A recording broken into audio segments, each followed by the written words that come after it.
সৰ্থেবাৰীস্থিত সৰুক্ষেত্ৰী ৩০খন বিচনাযুক্ত গ্ৰাম্য চিকিৎসালয়ত অচল অৱস্থা, নাই চিকিৎসক, নাই সা সুবিধা।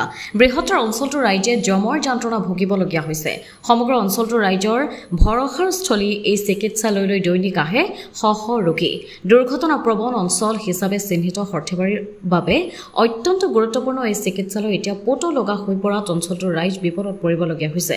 ৰোগীলৈ চিকিৎসালয়লৈ আহি বিনা চিকিৎসাই ঘূৰি যাবলগীয়া পৰিস্থিতিৰ সৃষ্টি হৈছে। অঞ্চলটোৰ ৰাইজৰ বৃহত্তৰ স্বাৰ্থত অতি শীঘ্ৰেই চিকিৎসালয়ত চিকিৎসক নিযুক্তি দিব, ২৪ ঘণ্টাই চিকিৎসক থকাৰ ব্যৱস্থা কৰিবলৈ ৰাইজে এতিয়া দাবী জনাইছে।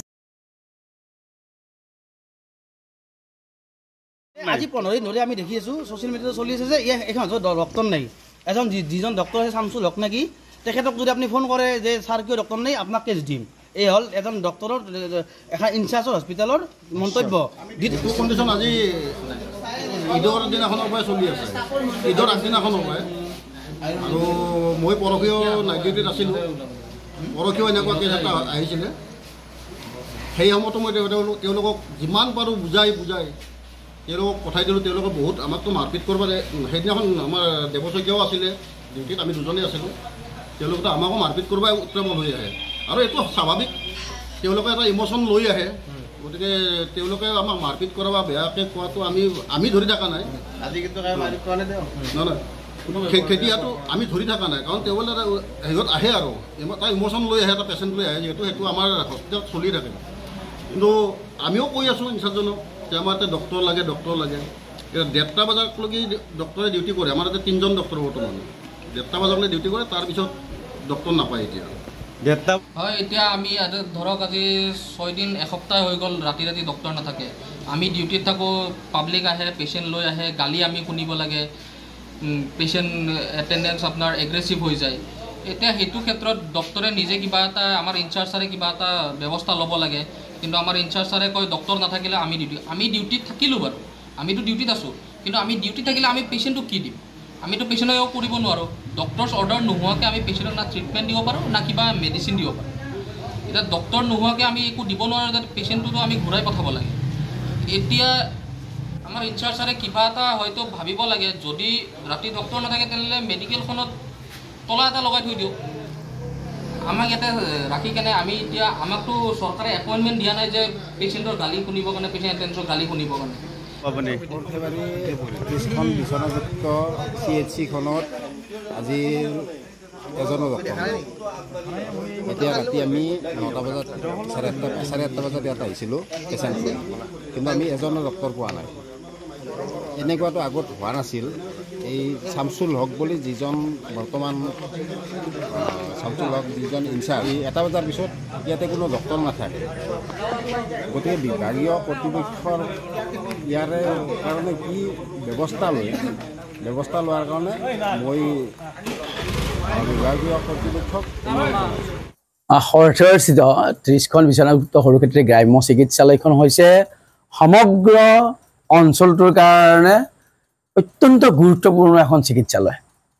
কাৰণ সৰ্থেবাৰী ৰাজচক্ৰৰ অন্তৰ্গত প্ৰায় ৬০খন গাঁৱৰ মানুহৰ ভৰসাৰ স্থলী হৈছে এই চিকিৎসালয়খন। কিন্তু দেখিবলৈ পোৱা গৈছে এই চিকিৎসালয়খন নতুনকৈ নিৰ্মাণ কৰাৰ অজুহাতত এই চিকিৎসালয়খনৰ এটা ভয়ালগা অৱস্থা হৈছে। প্ৰশাসনেই হওক বা বিভাগীয় কৰ্তৃপক্ষই হওক এটা অজুহাত ল'ব বিচাৰিছে, আৰু এটা অজুহাত লৈ এই গোটেই হস্পিটেলখনক এটা পুতৌ লগা অৱস্থালৈ লৈ গৈছে। এতিয়া চিকিৎসালয়ৰ বিল্ডিং নিৰ্মাণ হৈ আছে, ঠিকেই আছে।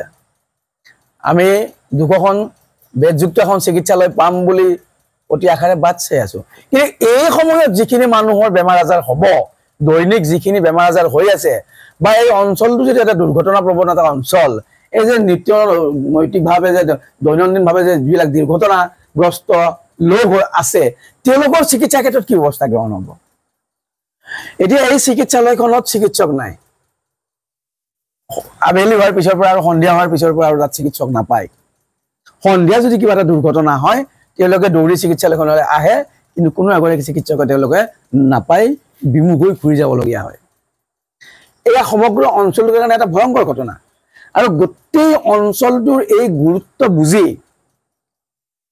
প্ৰশাসনে বিভাগীয় কৰ্তৃপক্ষই এই সম্পৰ্কত ইতিবাচক পদক্ষেপ গ্ৰহণ কৰাটো উচিত মই আহ্বান জনাইছো বৰপেটা জিলাৰ জইণ্ট ডিৰেক্টৰ জিলা আয়ুক্ত আৰু যিগৰাকী এই স্বাস্থ্য খণ্ডৰ দায়িত্বভাৰ বা দায়িত্বপ্ৰাপ্ত অতিৰিক্ত জিলা আয়ুক্ত আছে তেখেতসকলক মই আহ্বান জনাইছো অনতিপলমে ন্যূনতম সুবিধা আৰু এগৰাকী চিকিৎসক অন্ততঃ 24 ঘণ্টাই সেৱা প্ৰদান কৰি থাকিব পৰাকৈ অতি কমে এজন চিকিৎসকৰ ব্যৱস্থা গ্ৰহণ কৰক এয়া মানৱতাৰ খাতিৰতে কৰিব লাগে আৰু তাৰ কাৰণে মই প্ৰশাসনক স্বাস্থ্য বিভাগক দাবী জনাইছো অৰ্থবাৰীৰ পৰা নৱজিৎ নাথৰ ৰিপৰ্ট অমৃত নিউজ 24/7 অমৃত প্ৰবাহ অসমীয়া সাপ্তাহিক কাকতৰ ডিজিটেল সংস্কৰণ অমৃত নিউজ সত্যৰ সন্ধানত অমৃত নিউজ